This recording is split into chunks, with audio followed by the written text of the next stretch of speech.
Okay, hey everyone. This is another update for StoryDevs, a video update again. I haven't got a script, so this might be a bit scatterbrained, but the major thing I want to communicate is that there's now a mobile version of the site.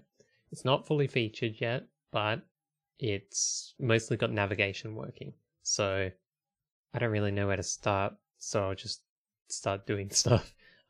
You can swipe from side to side.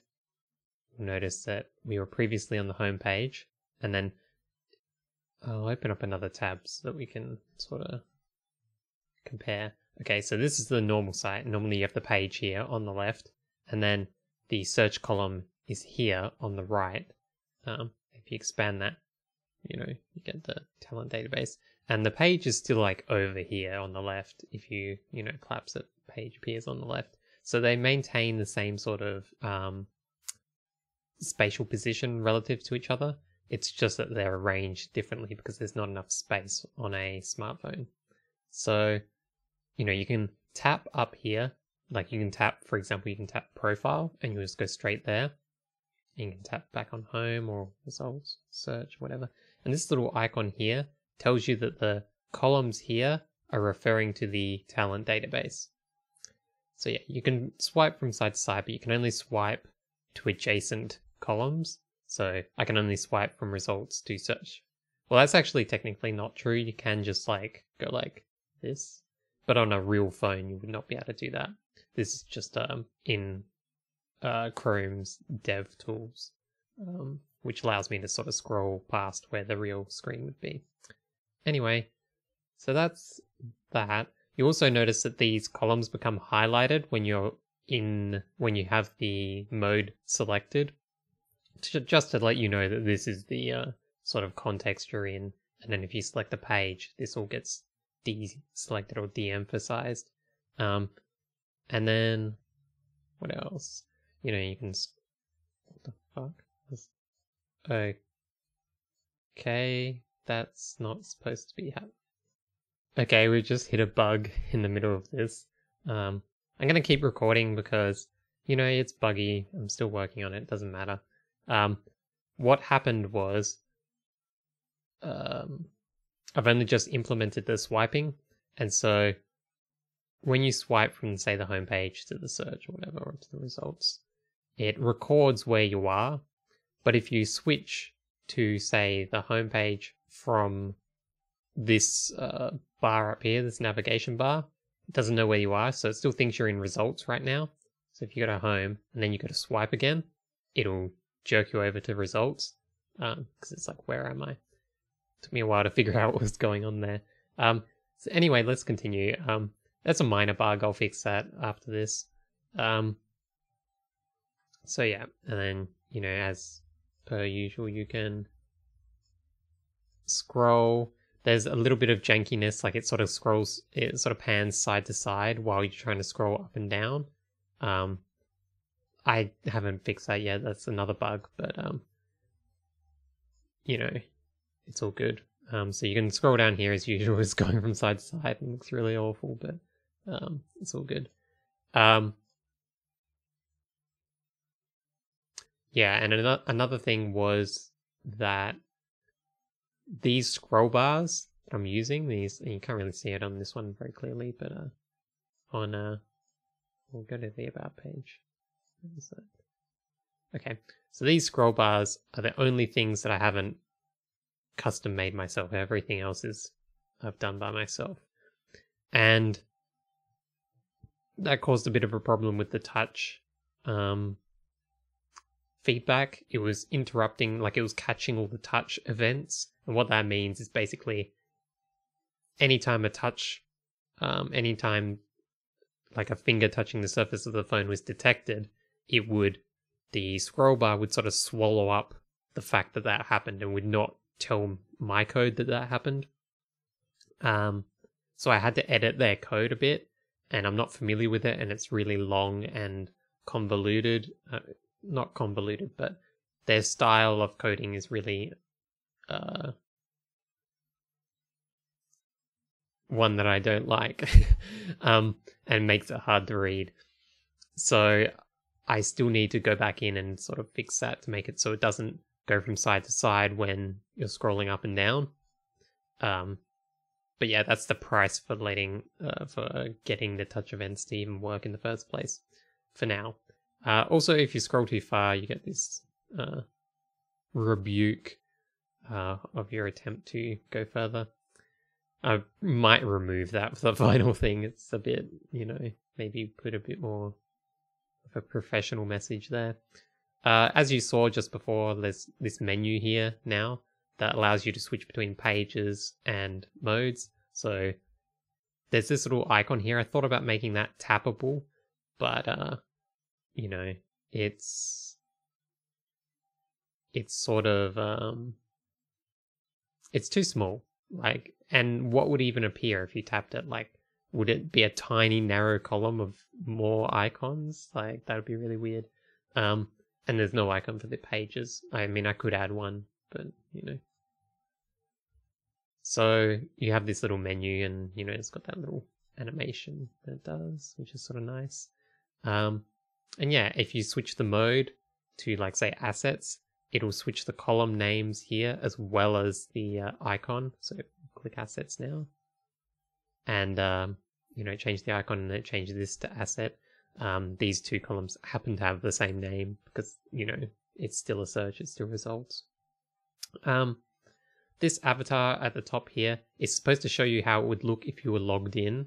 So your avatar would be here. If you were logged out, it would probably be like a key icon to symbolize that you can log in here.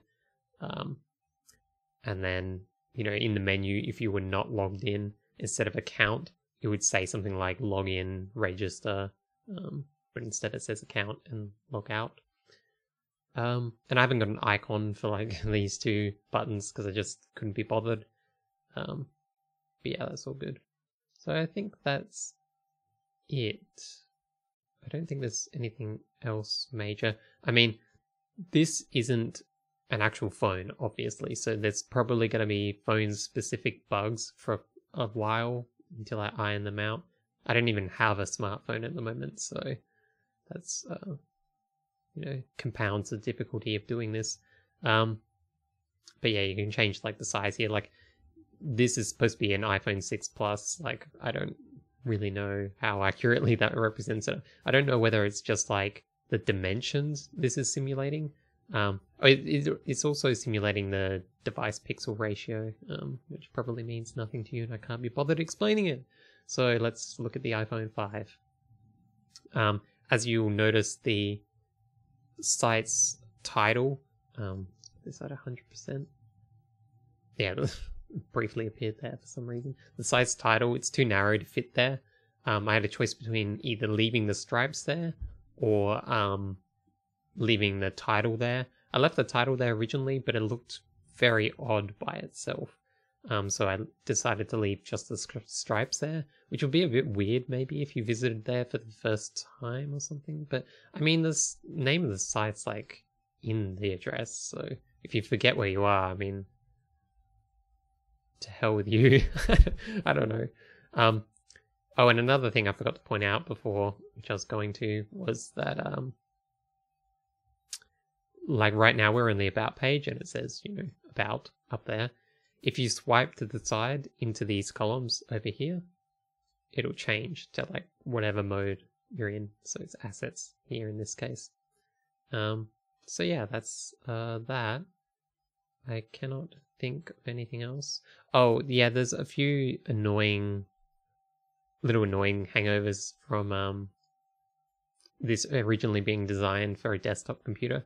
I mean, some things are good, like you can tap on this and you still got the hide banner option. You can just hide the banner, a little more space.